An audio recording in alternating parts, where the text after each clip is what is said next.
The reason you're not confident is not because you're shy, it's because you don't trust yourself. You see, for a long time, I thought my problem was that I was shy. I was the kind of person that would rather stay quiet than say something and feel like I said the wrong thing. Even when I had nothing to say, I would hold it back because in my head, I was already imagining how it could go wrong. What if I say the wrong thing?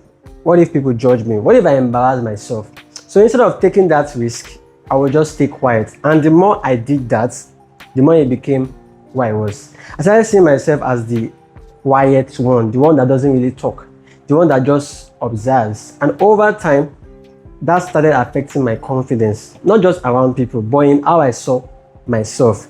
And that's why when I see someone who lacks confidence, I understand it, I can relate, because I know it's not just about being shy.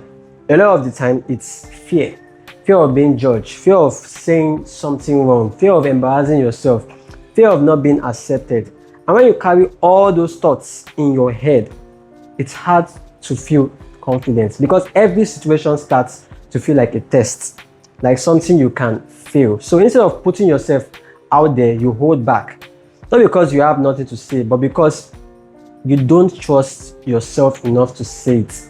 And the more you do that, the worse it gets. Because every time you hold back, you're reinforcing that belief. You're telling yourself, maybe I'm not good enough. Maybe I shouldn't speak. Maybe I'll mess it up.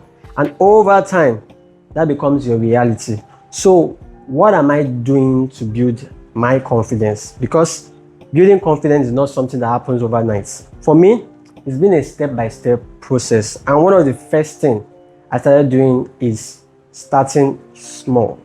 Not trying to change everything at once. Not trying to suddenly become this bold, confident person. But just doing small things. Picking up a little more. Saying what's on my mind in simple situations. Even if it feels uncomfortable. Because confidence doesn't come from doing big things immediately. It comes from small actions repeated over time. Another thing I'm learning is to stop looking down on myself, because if you don't respect yourself, it's hard to feel confident. I used to focus a lot on what I wasn't doing well, what I could have said better, what I should have done differently, and that kind of thinking just keeps you stuck. So now I'm trying to be more aware of that, not ignoring my mistakes, but not using them against myself either.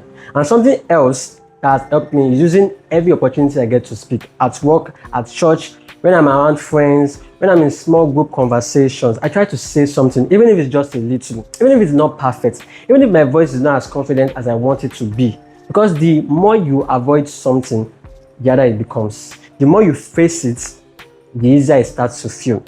And I'm not saying it becomes easy overnight. There are still moments where I hesitate, moments where I overthink, moments where I feel like staying quiet. But now, I don't let that stop me completely. I still try. And that's the difference. And one thing I had to accept is this.